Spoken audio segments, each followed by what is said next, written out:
ব্যক্তি থেকে পরিবার, সমাজ থেকে রাষ্ট্র, দেশ থেকে বিশ্ব সবকিছুর চালিকায় রাজনীতি। তাই রাজনীতির 10 দিক নিয়ে রাজকাহন। সাথে আছি বরাবরের মতো আমি নাজনীন মুন্নি। নিবেদন করছে জিপিএচ ইস্পাত। আসলে শিক্ষার্থীদের আন্দোলনকে ঘিরে কার কি পরিকল্পনা ছিল, আর সফল হলোই বা কে? আন্দোলন ঘিরে জ্বালাও পোড়াও সত্যিই কি জনতার পুঞ্জীভূত ক্ষোভের বিস্ফোরণ, নাকি লুকায়িত আছে অন্য কোনো কারণ? এসব নিয়ে আলোচনায় আজ রাজকাহন স্টুডিওতে আছেন জাতীয় সংসদের সরকার দলীয় হুইপ নজরুল ইসলাম বাবু এমপি, আছেন বাংলাদেশ জাসদের সাধারণ সম্পাদক নাজমুল হক প্রধান, এবং আছেন জাতীয় পার্টির একাংশের কো চেয়ারম্যান সাইদুর রহমান টেপা। এবং দর্শক, আপনারা আছেন আমাদের সাথে এই আলোচনাতে। আমরা আলোচনার প্রতিদিনই নতুন মোড় ঘুরছে। আজকে আমরা প্রথমবারের মতো জানতে পেরেছি যে সরকারি হিসেবে মৃতের সংখ্যা কত। তার বাইরে বিএনপি যে জাতীয় ঐক্য গড়ে তোলার চেষ্টা করছে, সেই ঐক্যে কারা অংশীদার হতে চান এবং তারা আসলে এখন কি চাইছেন, তাই জানার চেষ্টা করব আজকে আমরা পুরো অনুষ্ঠান জুড়ে। অনেক ধন্যবাদ দর্শক আমাদের সাথে যুক্ত হওয়ার জন্য, এবং স্বাগত জানাই অতিথিদের যারা আমাদের সাথে আজকে যুক্ত আছেন। আমি একটু শুরুই করতে চাই আজকে নাজমুল হক প্রধানকে দিয়ে। তিনি সাধারণ সম্পাদক বাংলাদেশ জাসদ। বিএনপি ডান বাম সবাইকে আসলে একত্র হতে বলছে সরকার পতনের এক দফা আন্দোলনে, এবং যে আন্দোলনটা কোথাকে ঘিরে তৈরি হয়েছিল সেটিকে তারা আসলে থামাতে চাইছে না। এটিই সরকার পতনের আন্দোলনের দিকে নিয়ে যেতে চাচ্ছে। সেই ঐক্যের মধ্যে আপনারা আছেন কিনা? ধন্যবাদ আপনাকে। প্রথম দু একটা কথা বলতে হয়, সেটা হচ্ছে যে আপনার বিষয়ে যাওয়ার আগে যেটা বলতে যাচ্ছি, আমি তো মনে করছি সরকারের কোনো কান নেই। বেশি দিন ক্ষমতায় থাকলে সরকারের কান বধির হয়ে যায়, নষ্ট হয়ে যায়, শুনতে পায় না সরকার। আপনি জানেন যে ঘটনা বাংলাদেশে এতগুলি প্রাণহানি সরকারের পক্ষ থেকে 147, পত্রিকার রিপোর্টে 300-র বেশি, কোনো কোনো পত্রিকা 200 প্রতিদিন মৃত্যুর ঘোষণা করছে পত্রিকাগুলি। আমি জানি না বিদেশি মানবাধিকার সংস্থাগুলি কী বলবে। যাই হোক, অসংখ্য হতাহত হয়েছে, এতে সন্দেহ নাই। আজকে আমরা ঢাকা মেডিকেল কলেজে প্রগতিশীল সংগঠন সময় গিয়েছিলাম দেখতে, সেখানটা কত এসেছিল, কত আছে এখনও, কত মারা গেছে বলছে তারা।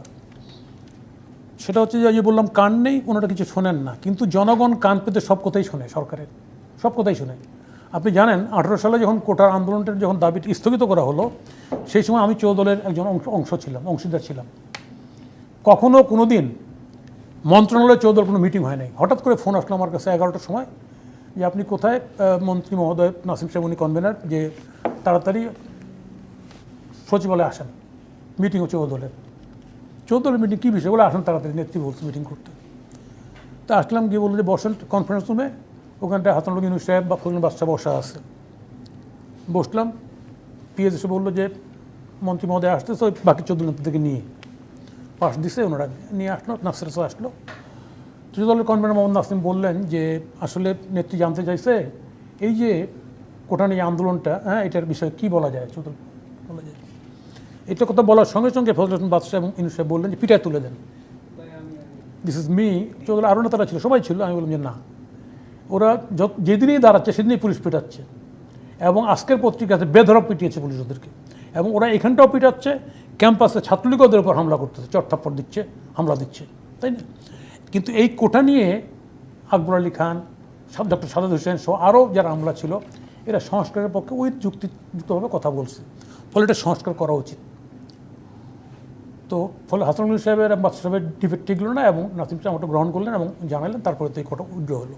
আমি যেটা বলতে চাচ্ছি, কান নেই কেন এবং ক্ষমতা বেশি থাকলে বধির হয়ে যায়। দেখেন, এইবার যখন কোটার আন্দোলনটা যখন আসলো, তখন সরকারের পক্ষ থেকে এটা তুচ্ছতাচ্ছিল্য করা হয়েছে। যেদিন মনে হয় প্রথমে ভাষণ দেয়, সেদিনও আমরা টকশোতে বলেছি, আমি আবু আলম সাহেব ছিলেন, তাই না? এটা অ্যাড্রেস করা উচিত, এবং একটা সোজা কথায় জ্বালায় দেওয়া, তাই এটা বিএনপি জামাতের, অথবা এটা কিছুই না, এটাকে ছাত্রলীগে তো ঠেকাই দিবে। এই যে ছাত্রলীগকে ব্যবহার করার প্রবণতা অতীতে ব্যবহার করে সফলকাম হয়েছে, এইবার করতে গিয়ে তো বুমেরাং হয়ে গেছে বিষয়টা। এখন ধরেন এখানটা আপনি বলতেছেন, আমি আর বেশি কথা বাড়াই না, বলতেছেন কি যে মির্জা ফখরুলের আহ্বান, কেন আমাদের আহ্বানটা শোনেন নাই? আমরাও তো বলছি সরকার পদত্যাগ করা উচিত। এত রক্তের দায় নিয়ে, এত প্রাণের দায় নিয়ে সরকার থাকবে কি জন্য? কেন? এই সরকার তো কোনো নিরাপত্তাই নিশ্চিত করতে পারে নাই, নিজের দলের লোকের পারে নাই, বাইরের কথা বাদ দেন। এখন সরকার বহুত গল্প ভাবতেছে কি যে এরকম বিদেশ থেকে টাকা আসছে, এই এত লোক হয়েছে, এই গান পাউডারও পাওয়া গেছে, আরও কত কিছু। কেন? সরকারের পক্ষ থেকে পুলিশ তো আমি মনে করি প্রথম থেকে 1 জুলাই থেকে শুরু হয়েছে, পুলিশ তো খুব প্রপার বিহেভ করছে, এদেরকে টাচ করে নেই, এটা মিছিল করছে, বাইরে গেছে। কখন থেকে শুরু হলো হামলাটা? যখন ছাত্রলীগ চড়া হলো, এটা স্প্রেড করলো, হলগুলি বেদখল হয়ে গেল, মানে অভ্যুত্থানকারী নিয়ে নিল এবং সারা দেশে এই ঘটনাটা ঘটলো। আমি বলতে চাচ্ছি সেই ক্ষেত্রে এখানটা মির্জা ফখরুল ইসলামের আহ্বান না, আমাদেরও এক আহ্বান আমরা দিচ্ছি। আমরা প্রগতিশীল দলগুলি, ছোটো বড় দল মিলিয়ে আমরাও বলছি সরকারের পদত্যাগ করা উচিত। এই দায় সরকারের নিয়ে আর না, অনেক হয়েছে। কারণ সরকার এতগুলি প্রাণের বিনিময়ে এই বলছে না, হাইকোর্টের প্রধান বিচারপতি উনি ওনার মতো লোক বলছে যে হাইকোর্টের রায় রাস্তা আন্দোলন করলে হয়ে গেল, কেন বলবো উনি? মানে সবাই, মাননীয় প্রধানমন্ত্রী বলছে আমি বিরক্ত হয়ে তুলছি। তাহলে এই যে সমস্ত চাপটা ছাত্রদের কাছে গেল, ছাত্রদের ন্যাচারালি তাদের রিভল্ট করা ছাড়া কোনো জায়গা নেই। তারা জানে যে একবার আইনটা পাইতো আমি তো আর কিছু করতে পারবো না। এটা তেমন কিছু না, কোটা পৃথিবীতে থাকবে, আছে, সংস্কার হবে যুগে যুগে বা কিন্তু প্রতি বছর। এটা মনে হয় না যে একটা রক্তক্ষয়ী ব্যাপারের মধ্য দিয়ে এতগুলি এই প্রাণহানি ঘটার পর কোটা আন্দোলন ঘিরে যা কিছু হয়েছে তা আপাতত সমাধান হয়েছে, আমরা এটা বুঝতে পারি। কিন্তু এখন যদি রাজনৈতিক দলগুলো একই সাথে আবার একটা আন্দোলনে যায়, যে অবস্থায় দেশটা আছে সেটা সরকার যে দায়িত্বহীনতার পরিচয় দিচ্ছে, এই কারণে সরকারের নৈতিকভাবে এই সরকার থাকার তো কোনো অধিকারই নাই। এক তো হচ্ছে ইলেকশন সরকার নিজেরাই করছে ইলেকশন, এটা নিয়ে বহু কথা হয়েছে, আমরা চাই না। দ্বিতীয় কথা হচ্ছে সরকার একটা সাধারণ আন্দোলনকে সরকার একটা দলের দিকে ঠেলে দিয়ে সরকার চাইছে ওইটা পুরনো কায়দায় মোকাবেলা করতে, ফলে ন্যাচারালি রিভল্ট হয়ে গেছে, পারে নাই পুরনো কায়দায় মোকাবেলা করতে। এই যে পারে নাই, এই যে দায়টাই যে এত লোকের হতাহত হওয়ার, এবং this is for the first time বাংলাদেশে এই আন্দোলনটা, আমি তো মনে করি অভ্যুত্থান হয়ে গেছে সারা দেশে, একটা সারা দেশে। আমি যদি উইথ ডিউ রেসপেক্ট, শাহজাহান খান একটা সম্মানীয় ব্যক্তি, মুক্তিযোদ্ধা, বিরাট পরিবার, তাই না, যে ওনাদের এলাকার, তার বাসা পর্যন্ত আক্রমণ হয়ে গেছে। তার আগে মোস্তফাপুরে। তাহলে এই যে ঘটনাগুলি ঘটলো, এর দায়টা কার? দায়টা কার?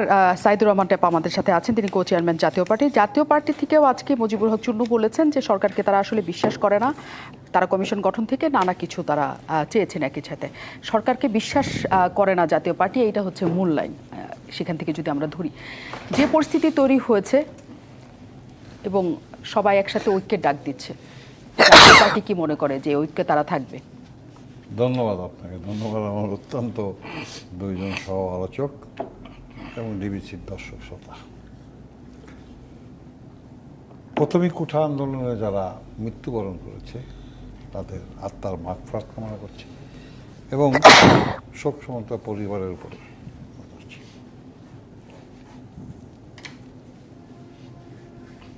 জাতীয় পার্টি, আমাদের যে বিরোধী দলের নেতা জি.এম. কাদের সাহেব, উনি সংসদে বলেছে যে হুইপ সাহেব আছে, জাতীয় পার্টি একটা গৃহপালিত বিরোধী দল নাকি? গৃহপালিত বিরোধী দল কিভাবে আন্দোলনের মধ্যে থাকবে? কিন্তু এর আগে আন্দোলনকে তারা সমর্থন দিয়েছে একদম প্রকাশ্যে। গৃহপালিত বিরোধী দল আন্দোলনে সমর্থন দিলে কি আসে যায়? কিচ্ছু আসে যায় না। আমি যে মূল কথাটা বলতে চাচ্ছি, দুইজনও ছাত্র নেতা ছিলেন। আমিও বাংলাদেশ ছাত্র ইউনিয়নের রাজনীতির সাথে জড়িত। মতিয়া চৌধুরী যখন ছাত্র ইউনিয়নের সভাপতি, ওই কমিটির আমি ট্রেজারার ছিলাম এবং ঢাকা বিশ্ববিদ্যালয়ে আমি ছাত্র ইউনিয়নের সাংগঠনিক সম্পাদক ছিলাম ইন 1973। কোনোদিন কোনো সময় শুনি নেই ছাত্র রাজনীতিতে জ্বালাও পোড়াও এই দুইজন বড় নেতা করেছে কিনা আমার জানা নাই।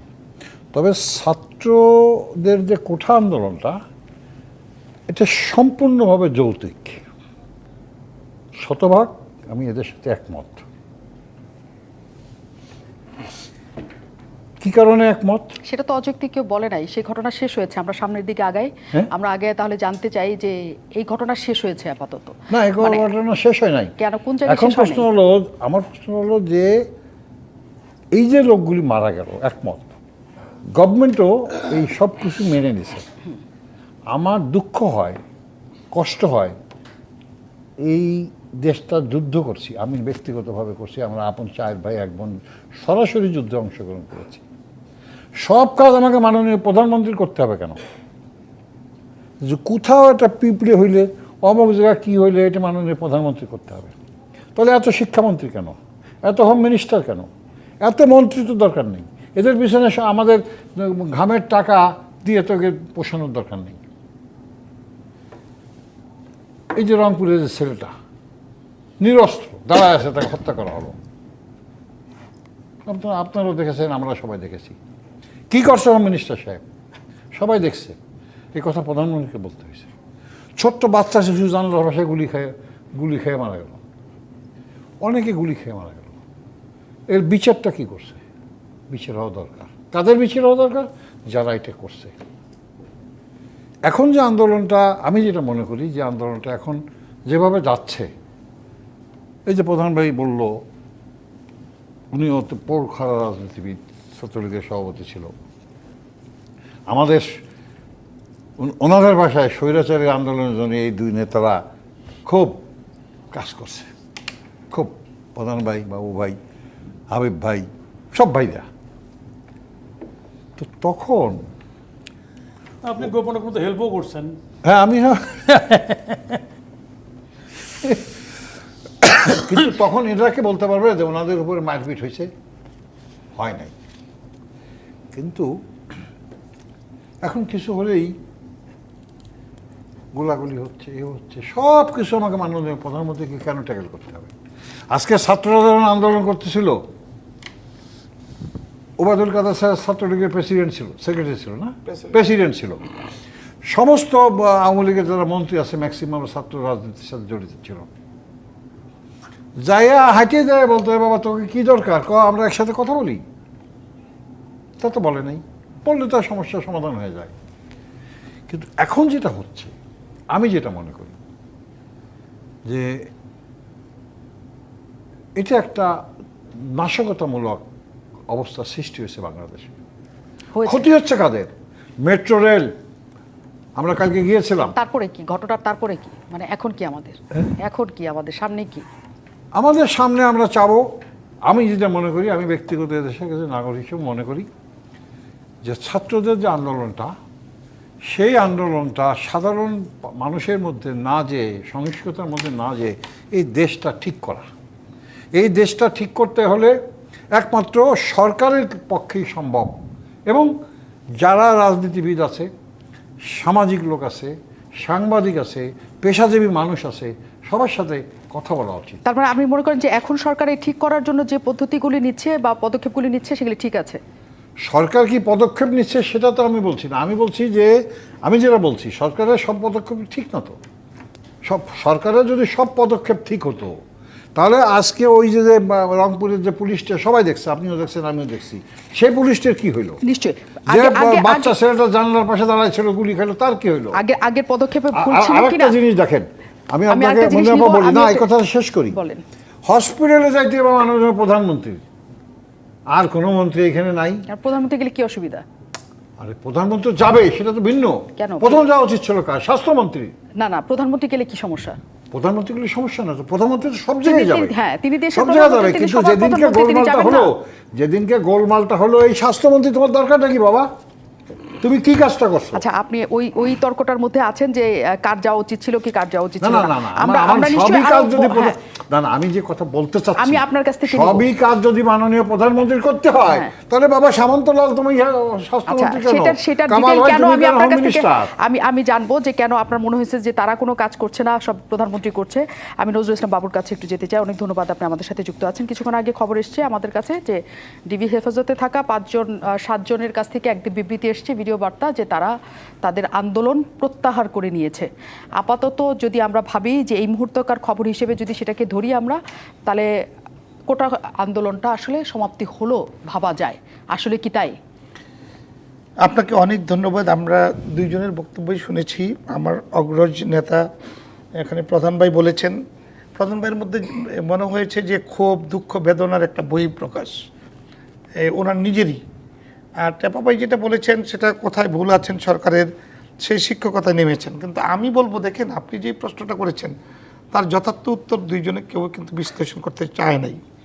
তাণ্ডব লীলায় পরিণত করে দেশে মানুষের টাকায় অর্জিত এই মেট্রো রেল ক্ষতিগ্রস্ত করে তো আর কোটা আন্দোলন হয় না। এই কোটা আন্দোলনের জন্য কোনো ছাত্র বন্ধুরা, আমার বিশ্বাস হয় না ছাত্র রাজনীতির যে শিক্ষা, এর ধারাবাহিকতা আমি মনে করি না যে কোটা আন্দোলন করতে যে কেউ গান পাইটার দিয়ে ক্ষতিগ্রস্ত করবে। এবং আপনার পাশেই এই ত্রাণ দুর্যোগের এই 50টি গাড়ি পুড়িয়ে দিবে, সেতু মন্ত্রণালয়ের 65টি গাড়ি পুড়িয়ে দিবে, এইটার সাথে তো এটার কোনো যায় না, কোনো যোগসাজশ থাকতে পারে না। সুতরাং এতেই প্রমাণিত হয় কোটা আন্দোলন আসলে কোনো আন্দোলন নয়। কোটা আন্দোলনকে সামনে রেখে ষড়যন্ত্রকারী এবং দেশদ্রোহী যারা এই রাষ্ট্র ক্ষমতায় বারবার যাওয়ার স্বপ্ন দেখছেন, তারাই কিন্তু আন্দোলনের ধারাবাহিকতা চেঞ্জ করে গতিধারার পরিবর্তন এনে এই ঘটনা ঘটিয়েছেন। এটা স্পষ্ট বাংলাদেশের মানুষের কাছে এখন। এটা কোনো রাজনৈতিক আন্দোলন কিন্তু না। তারা যদি কেউ বাইরে কেউ থেকে থাকে, সেখানে অনেকগুলি তথ্য আমরা পেয়েছি। এক হচ্ছে জঙ্গি আক্রমণ ছিল, জঙ্গিদের সম্পৃক্ততা ছিল। এক হচ্ছে সাবেক কোটা আন্দোলনকারী যারা ছিল তাদের সম্পৃক্ততা ছিল। বিএনপি জামাত শিবিরের সম্পৃক্ততা তো অবশ্যই ছিল, এবং বিদেশি সম্পৃক্ততার কথা আমরা কি সাথে, হ্যাঁ, সবার সম্পৃক্ততার জায়গা একসাথে থাকতে পারে। কিন্তু যে কথাটা বলা হচ্ছে যে এটা কোটা আন্দোলনের পাশাপাশি জনগণ সম্পৃক্ত হয়েছে, কারণ জনরোষ ছিল। আমি সেই কথাটাই বলছি। আপনি আমাকে একটু সুযোগ দিন। আমি বলবো যে জনরোষ, আমরা তো প্রমাণ পেয়েছি বাংলার এই মসনদকে ক্ষতবিক্ষত করার যে অপচেষ্টা এই 14 থেকে আমরা দেখেছি। কই জনগণ তো মাঠে নামেনি, জনগণ তো এই আন্দোলনে জনগণ নেমেছে। এইটা যদি আপনি ফুটেজ দেখাইতে পারেন তাহলে আপনার কথার সাথে আমি সায় দেব। 150 জন কারা? আমি বলছি আপনাকে, কোটা আন্দোলনের নাম করে 150 জন, 147 জন, 18 কোটি মানুষের দেশে এটা আন্দোলনের নামে যারা পুলিশের সামনে বুক পেতে দেয়, যারা লাঠি হাতে নিয়ে পুলিশের তো কর্তব্য পরায়ণ হয়ে দায়িত্ব পালন করে। সুতরাং সেখানে যদি চ্যালেঞ্জ করে, সেখানে পিছন থেকে গুলি মেরে যদি কেউ হত্যা করে, দায়িত্ব সরকারের উপরে চলে আসে। প্লিজ আমাকে লেট মি ফিনিশ। আমি শুধু একটি কথা বলতে চাই যে গণ আন্দোলন বলতে যা বুঝায় আমরা দেখেছি। এরশাদকে আমরা টেনে হেসড়ে নামিয়েছি দেশের মাটিতে। খালেদা জিয়ার পতন দেখেছি। খালেদা জিয়ার নির্বাচন, 15 ফেব্রুয়ারি নির্বাচন করে ক্ষমতা থেকে কিভাবে তার চলে যেতে হয়েছে নতজানু হয়ে, তা আমরা দেখেছি। কিন্তু বঙ্গবন্ধুর কন্যা জননেত্রী শেখ হাসিনা, আজকের প্রধানমন্ত্রী, ওই যে নিজ থেকে তিনি হাসপাতালে যান, এটা হলো তার ভালোবাসার প্রতিফলন, যেটা প্রধান ভাই জানতে চেয়েছেন, প্রধানমন্ত্রী এই টেপা ভাই জানতে চেয়েছেন। তিনি মসনদে বসে শুধু রাষ্ট্র পরিচালনা করেন না, উনি খেটে খাওয়া মানুষের প্রত্যাশা পূরণের চেষ্টা করেন। উনি ওই স্বাস্থ্য সুরক্ষা থেকে শুরু করে এদেশের ক্ষুধা দারিদ্র্য কীভাবে দূর করা যায় সেই স্বপ্ন নিয়ে বিভোর, যার কারণেই তিনি কিন্তু ছুটে বেড়ান। প্রত্যেকটা দায়িত্ব তিনি নিজেই সকলকে, আপনি দেখেছেন যে কিভাবে দায়িত্ব নিশ্চয়ই তিনি নেন। সুতরাং এই দায়িত্ব পালনে দায়িত্ব যখন তিনি নেন, এবং তখন যদি আওয়ামী লীগ সরকারে থাকা অবস্থাতে কিছু ঘটে, সেই দায়টাও সবাই মিলে করলেও তার উপরে যে বর্তায় এবং তারও সেই দায়িত্ব নিতে হয়। প্রধানমন্ত্রী হিসেবে দায়িত্ব নিশ্চয়ই তার দায় নিতে হয়, কিন্তু দায়বান না। আমি বলবো যে হ্যাঁ, স্বাভাবিক কারণে। কিন্তু আপনি একজন ছাত্র নেতা হিসেবে আপনি 90-এর গণ অভ্যুত্থানে অংশ নিয়েছিলেন এবং সেখানে নিশ্চয়ই ছিলেন। ছাত্রদের উপর যে আন্দোলনটা ছাত্ররা শুরু করেছে, তারা লাঠি হাতে, বা জনগণ আছে বা নাই বা বিরোধী দল আছে, তারা ইট হাতে বা অন্য কোনো অস্ত্র হাতে যখন রাস্তায়, তখন আমি গুলি হাতে তাদের সামনে দাঁড়াতে পারি কিনা এবং গুলি ছুটতে পারি কিনা। আমি একটা কথা বলি শুনেন। আপনি তো নিজেও এই শুধু সংবাদকর্মী নন, আপনি একজন পতিত যশা সাংবাদিক, ধারাবাহিকতায় সঞ্চালক। আপনাকে আমি বলি, দেখেন যে ছাত্ররা মাঠে নেমেছে, এটার জন্য কিন্তু সরকার প্রধানমন্ত্রী নিজেই কিন্তু 18-তে একটা মীমাংসা দিয়েছেন। মুক্তিযোদ্ধা একজন হাইকোর্টে আপিল করেছেন, সেই আপিল স্থগিত করেছেন। পরবর্তীতে এই আপিল ডিভিশনের শুনানির জন্য তারিখ নির্ধারিত হয়েছে। সেই সময়টুকু প্রধানমন্ত্রী তার বক্তৃতায় কিন্তু জানিয়ে দিয়েছেন জাতিকে।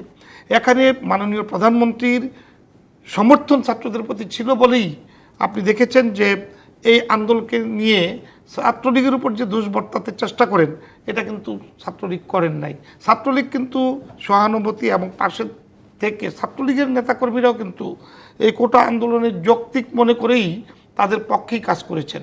কিন্তু শুধু গ্যাপটা ছিল কোর্টের বিষয়টি, জুডিশিয়াল ম্যাটারটি নির্বাহী ক্ষমতায় নিতে চান নাই। সুতরাং এইটা রাষ্ট্র শাসনতন্ত্রে রয়েছে, রাষ্ট্র পরিচালনার দায়িত্ব যেহেতু প্রধানমন্ত্রীর, তিনি রাষ্ট্রকে যথাযথভাবে পরিচালনা করার চেষ্টা করেছেন।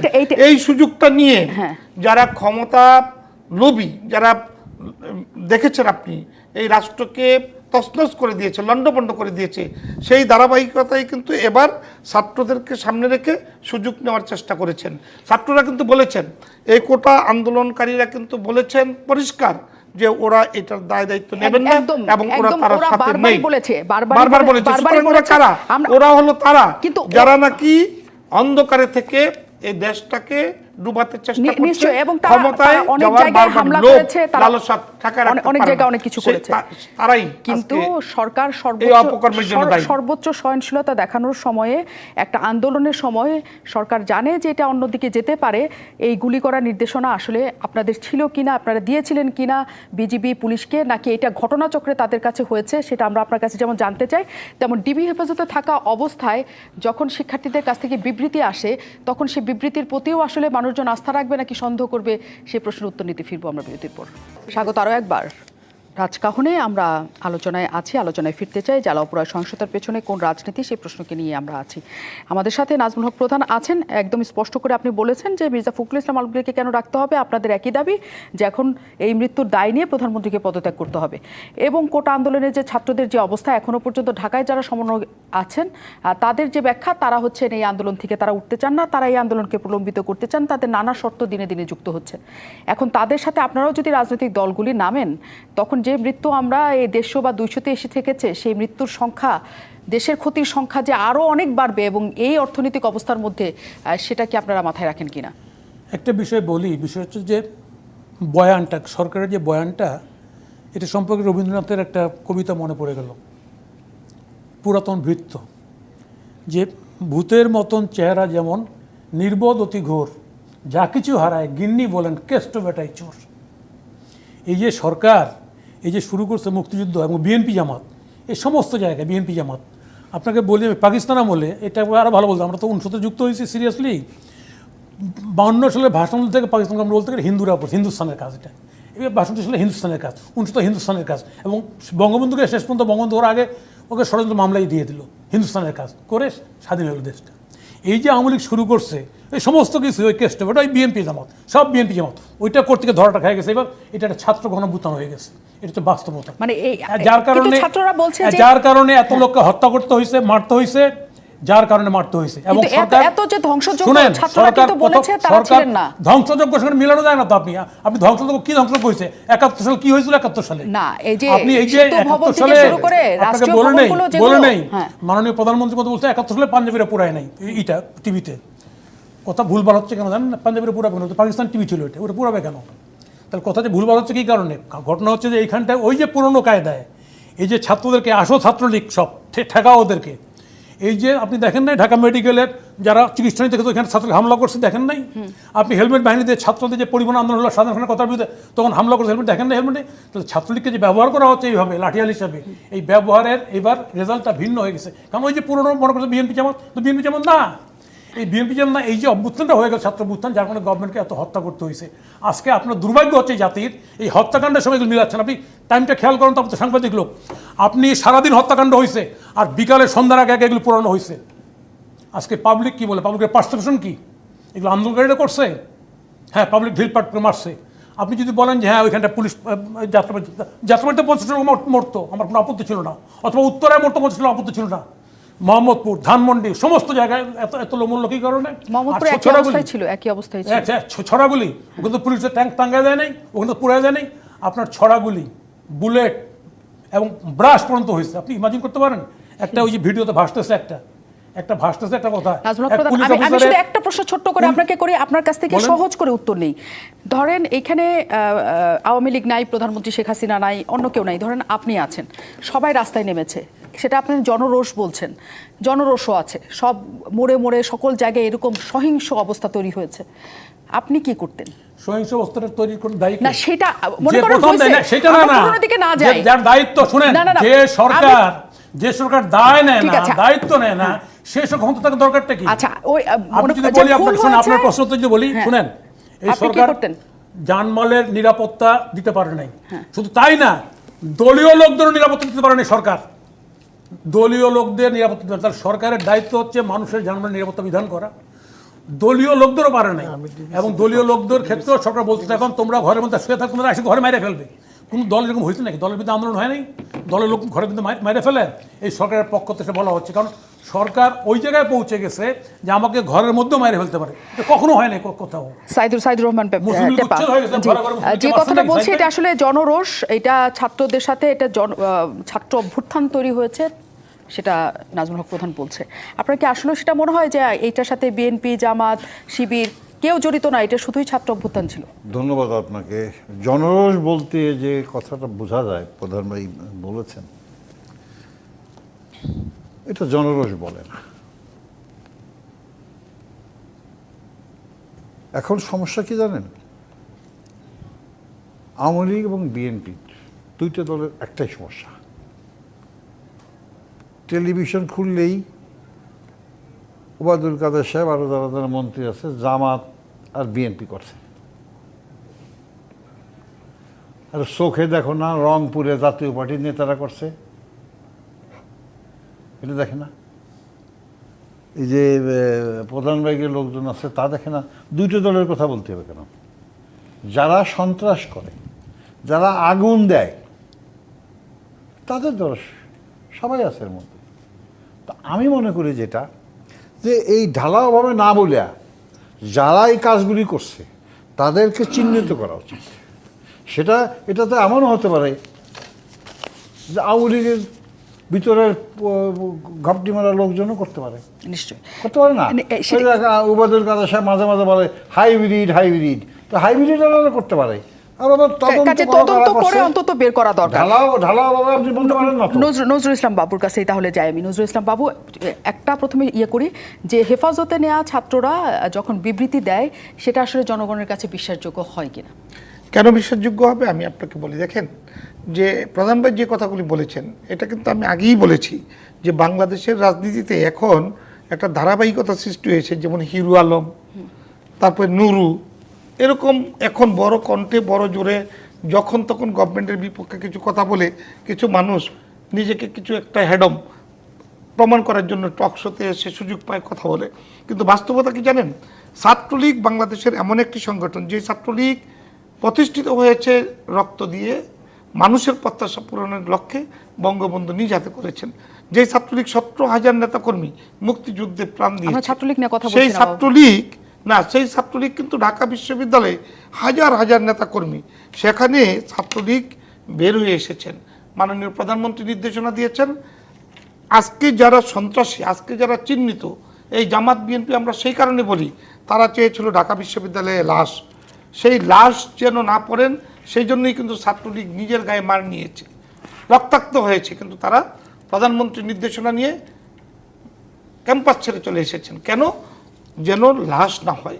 সুতরাং এই যে লাশ উপহার নিতে পারে নাই, এটাই ছাত্রলীগের বিজয়। আমরা মনে করি বঙ্গবন্ধুর কন্যা এটাই চেয়েছেন, শান্ত বাংলাদেশ। যারা অশান্ত করতে চায় তাদের মুখে চুনকালি দিয়ে এদেশের মানুষের কাছে কিন্তু বলা হয় যে তখন পরিষ্কার হয়েছে। ওই সময়টাতে নানা জায়গায় না প্লিজ, আপনি যে প্রশ্নটার উত্তর জানতে চেয়েছেন, আজকে ডিবি হেফাজতে যারা আছেন তারা কিন্তু তাদের লাইফ সাপোর্ট, আমি মনে করি এটাকে কারণ কি, তারা রোশন হলে পড়তে পারে। তারা বাংলাদেশের মানুষের কাছে কিন্তু পরিষ্কার করেছেন ছাত্ররা এই কাজ করতে পারে না। তাহলে কারা করেছেন? তাদের কাছে তারা কিন্তু এখন লাইফ রিস্কে আছেন, সেই কারণে তারা ডিবি হেফাজতে আছেন। এটার ব্যাখ্যা কিন্তু ডিবি এবং তারাও বলেছেন। তা আমি মনে করি সেখানে বসে তাদের আজকের যে চিত্র বাংলাদেশের, সেটা তারা উপলব্ধি করতে পেরেছেন এবং তারা নিজ থেকেই চিন্তা করেছেন যে তাদের কাঁধে ভর করে যারা এই দুষ্টকর্ম করেছেন তাদের শাস্তি হওয়া উচিত। আজকে বাংলার জনগণ যখন শাস্তি কামনা করছে তখন নানাবিধ কথা বলে কেউ কেউ আবার নতুন করে ওই নুরু আর হিরু আলম হতে চায়। নিরাপত্তার জন্যই হেফাজতে নেওয়া হয়েছে এবং সেখান থেকে তারা বার্তা দিয়েছে যে তারা সেখান থেকে কেন দ্রুতগতিতে বার্তা দিতে হবে, তারা এখান থেকে বের হয়ে সুস্থভাবে সেই বার্তাটা দিতে পারতেন বা অন্য কিছু হতে পারতো। সেই ঘটনা এখন যদি তারা সেখান থেকে বের হয়ে যদি তারা বলে যে আমরা এরকম কিছু করি নাই, আমাদেরকে অত্যাচার করে এটা করা হয়েছে, তখন সেটা বুমেরাং হয়ে আওয়ামী লীগের দিকে ফিরবে কিনা? দেখেন, কারো বক্তব্য নিয়ে তো আর আমি কল্পনাপ্রসূত জবাব দিতে পারবো না।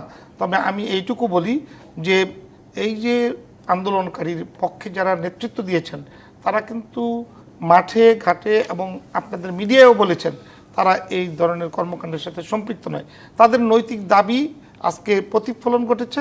তারপরেও যদি কোনো বক্তব্য থাকে সেটা মাননীয় প্রধানমন্ত্রী এবং আমাদের বিশ্বাস যে তাদের চাহিদা মোতাবেক পূরণ করার সুযোগ রয়েছে। সুতরাং এই বিষয় নিয়ে অলরেডি যে প্রেস ব্রিফিং হয়েছে, আমি মনে করি বাংলার মানুষের পক্ষে, সাধারণ ছাত্রছাত্রীর পক্ষে, এবং এইটাই কামনা করেছেন এদেশের মানুষ। কিন্তু যারা গোলাপানিতে মাছ শিকার করতে চায়, এই ছোটোকাল থেকে শুনে আসছি গোলাপানিতে মাছ শিকার করা, এইটা হলো গোলাপানিতে মাছ শিকার করার একটা নমুনা। আজকে গোলাপানিতে মাছ শিকার করতে গিয়ে প্রকৃত চেহারা ভেসে এসেছে। আজকে কারা এই কোটা আন্দোলনের নামে এই ঘটনার সাথে সম্পৃক্ত হয়েছে, কারা সংবাদ সম্মেলন করে সমর্থন দিয়েছে, তাদের চেহারা কিন্তু জনগণের কাছে পরিষ্কার। এবং তারা আসার পর থেকেই কিন্তু জ্বালাও পড়া শুরু হয়েছে। ওরা কারা? ওরা ছাত্রদল, ওরা শিবির, ওরা জামাতপন্থী, ওরা বিএনপিপন্থী। সুতরাং এখানে এই প্রধান ভাইদের বড় কণ্ঠ, বড় আওয়াজ, এগুলি সবই কিন্তু হলো যে ক্ষোভের বই প্রকাশ। ক্ষোভটা কোথায়? ক্ষোভটা হলো সরকার বেশি দিন টিকে আছেন, সরকার জনগণের সাপোর্ট নিয়ে, সমর্থন নিয়ে এবং কল্যাণমুখী রাষ্ট্র গঠনে সহায়তা শক্তি হয়ে আজকে টিকে আছেন, কারো দয়ায় নয়। সুতরাং দয়া নিয়ে একটা কথাই বলি, আজকে তো যে আমি কি পাবো? আপনি অবশ্যই পাবেন। আজকে যে সংখ্যাটা হচ্ছে 147 জন, একটা গণমাধ্যম তার পুরোপুরি কে কতজন মারা গেছে কোন পেশার, তাতে ছাত্র, শ্রমিক এদের আলাদা আলাদা করে দিয়েছে। তাতে শ্রমজীবী মানুষের সংখ্যা বেশি, ছাত্রের সংখ্যা তার চেয়ে কম, পেশাজীবীদের সংখ্যা তারও কম। জনরোষ যদি না হয়, সব যদি বিএনপি, জামাত এবং অন্যান্য দলের হয়, তাহলে এই মৃতের তালিকায় তাদের নামগুলি কোথায়? দেখুন, আমি বিরতির পরে এসে এই উত্তর নিব আপনার কাছ থেকে। অনেক ধন্যবাদ দর্শক আমাদের সাথে থাকার জন্য। আমরা শেষ মুহূর্তে আছি। আমরা নাজমুল হক প্রধান আছেন আমাদের সাথে, সাধারণ সম্পাদক বাংলাদেশ জাসদ। নাজমুল হক প্রধান, যে পরিস্থিতি আসলে তৈরি হয়েছে, আপনারা আপনাদের জায়গায় একদম শক্ত দৃঢ় অবস্থানে এখনো বোঝা যাচ্ছে। এই আন্দোলন শুধুমাত্র আপনারা ডাকের মধ্যে আছেন, নাকি আপনারাও আসলে পথে নামার চিন্তা ভাবনা করছেন বা রাজপথে? একটা বিষয় খুব পরিষ্কার বলি, আসলে খুব দুঃখ লাগে, আওয়ামী লীগ সংগঠনটা কিন্তু এই দেশটার জন্মের সঙ্গে যুক্ত, বহু আগের থেকে আছে। এটার 7 দশক অতিক্রম করছে সংগঠনটা, কিন্তু সংগঠনটার তার গণতান্ত্রিক চরিত্র, দলের চরিত্র হারিয়ে ফেলছে। আমি জাস্ট ছোট্ট একটা উদাহরণ দিই। এই গত নির্বাচনে আওয়ামী লীগের নমিনেশন দেখবেন, জীবনে আওয়ামী লীগের সম্পর্ক ছিল না, হঠাৎ করে এসে আওয়ামী লীগের নেতা হয়ে গেছে। কারণ নমিনেশন দিল, কোত্থেকে আসলো? আজকে এই যে বললেন কিছুক্ষণ আগে যে কয়েকজন উইথড্র করছে তারা, তাই না? এটা কারা করতেছে? এটা দলের কোনো ফাংশন? মানে দল সরকারের আলাদা জিনিস।